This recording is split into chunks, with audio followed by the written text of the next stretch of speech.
Well, this is what used to be my house.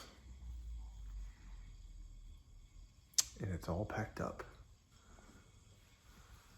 What do you think, Bernie?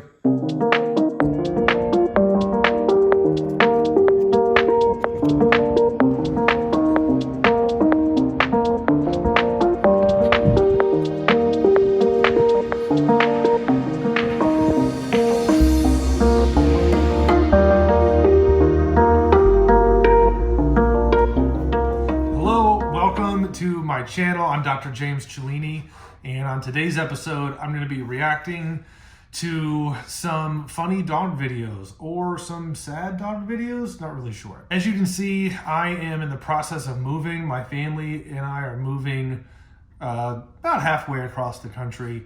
I took a new job, my wife took a new job, we'll be working at the same hospital, so that's why there's nothing but boxes and what used to be my home around me. I've been trying to get in a workout literally right here every day for a little while now. But my baby and my wife have already flown to the new house, and I am staying behind, just living the bachelor life for a couple of days. Just me and Bernie, and we're just gonna kind of hold the fort down for a little bit until the movers come, and then I will be driving over to our new house later this week. So what better time to get some content done and to get a video in? So let's get started. All right, so this video I pulled up from YouTube. It's called the 15 most illegal dog breeds in the world. Most illegal. I don't know what most illegal, you're either illegal or you're not. I guess they're talking about degrees of like a felony versus a misdemeanor or something like that, but this video, as of when I'm watching it now, it's got over 3 million views, which is insane. It's only been on for a couple of months. But it's called the 15 most illegal dog breeds in the world. So let's get started. Regulations by which it expects its citizens to abide. Some can be as absurd as not being able to hike naked in Switzerland, which, fair enough. But some relate to the pets you can own. From the wolf-like Akita to the giant Tosa Ken, here are 15 of the most illegal dog breeds in the world. So thus far, I'm seeing a bunch of puppies on here. Kind of sends a mixed message. All those puppies are pretty cute, but let's move on.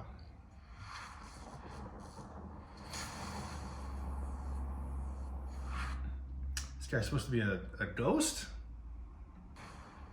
Number 15. Pit bulls are illegal in the UK.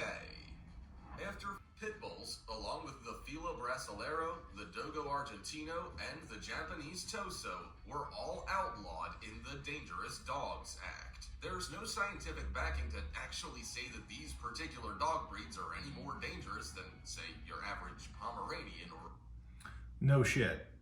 Labrador.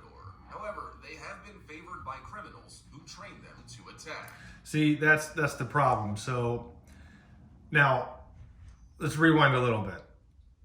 A Pomeranian is basically unable to kill you, whereas a very large and very muscular and aggressive, trained to kill you dog could kill you.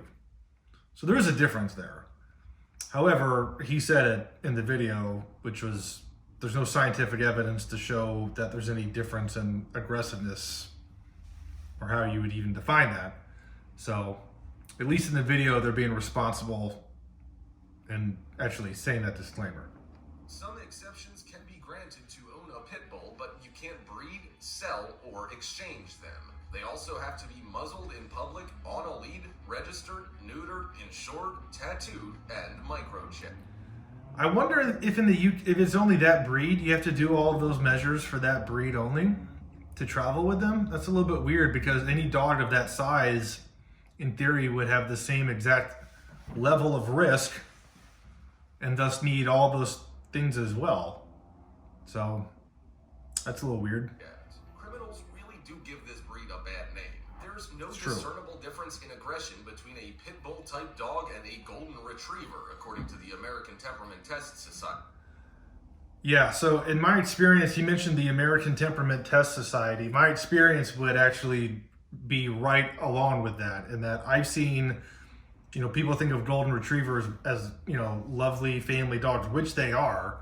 All I'm saying is that I've seen just as many aggressive and quote unquote vicious golden retrievers as I have pit bulls in my career. And other breeds, I think it's all equal. Every breed is on a spectrum between nice and mean.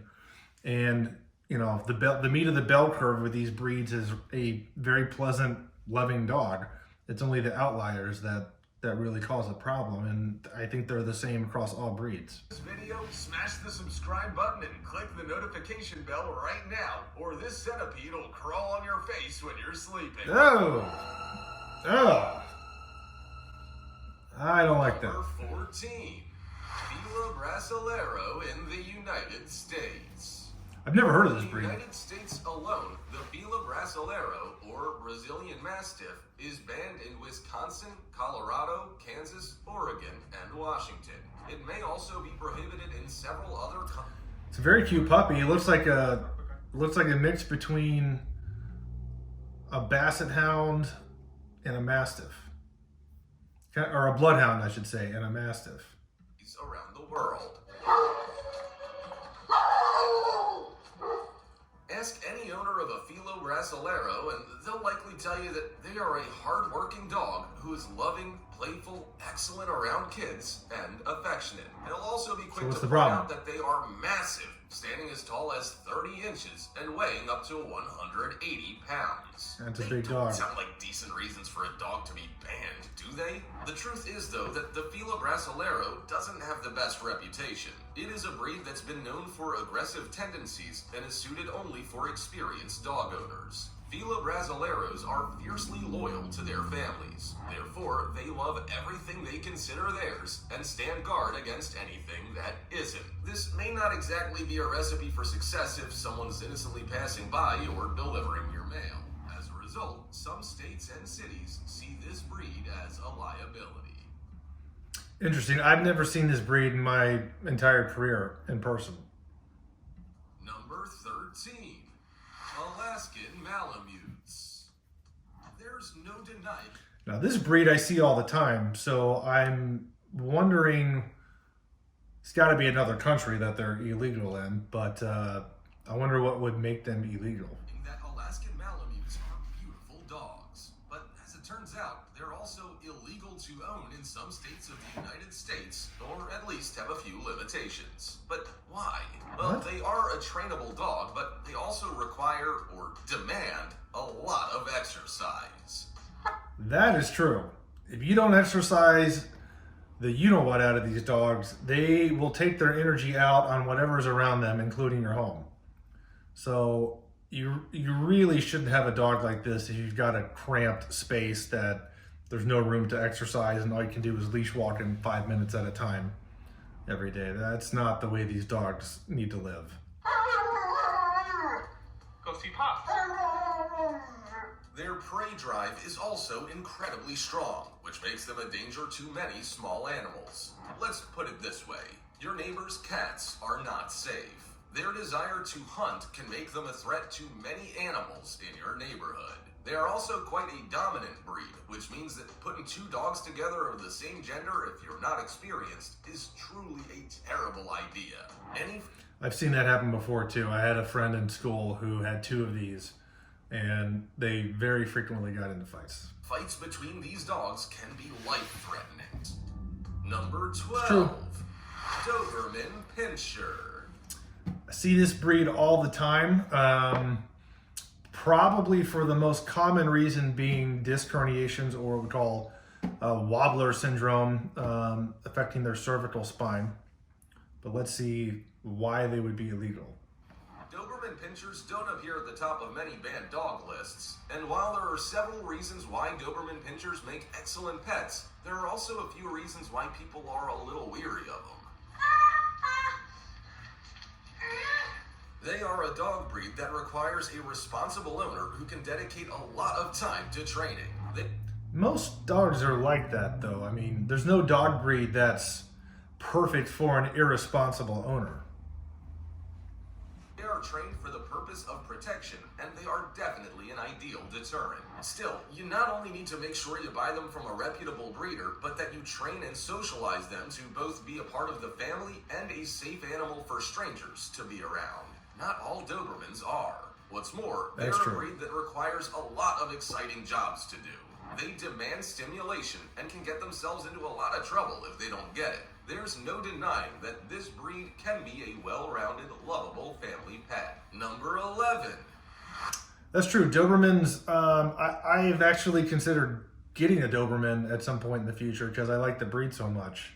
They're very loyal, and in fact, when I was a little kid, I had a cousin get bit by a neighbor's Doberman because she ran her bike really quickly up to her neighbor friend to say hi, and the Doberman was right there, and he just snapped and bit her on the arm because he thought somebody was intruding and just, coming into his family space, and he was protecting his family. Which, there's mostly pros, but there's some cons to that too, like that scenario when a kid doesn't know any better and they get their arm bit. So, but I think there's a lot of upside to owning a Doberman. Czechoslovakian Wolf Dog. I've never seen this breed either, personally. The Czechoslovakian Wolf Dog is banned in many places, but not necessarily because of anything it did wrong. Many wolf hybrids are... Oh, really? There's nothing that the dog did wrong to become illegal? It didn't commit a felony? It may not be as safe to own as a regular dog. What is a regular dog? In saying that, while Finland restricts ownership of wolf dogs, the Czech wolf dog is excluded from that list. So it can't be all bad. In fact, it's not. This beautiful animal is one that many people love to own. They are an intelligent, loyal, and powerful dog that is extremely devoted to its owner. They have exceptional hearing, sight, and smell.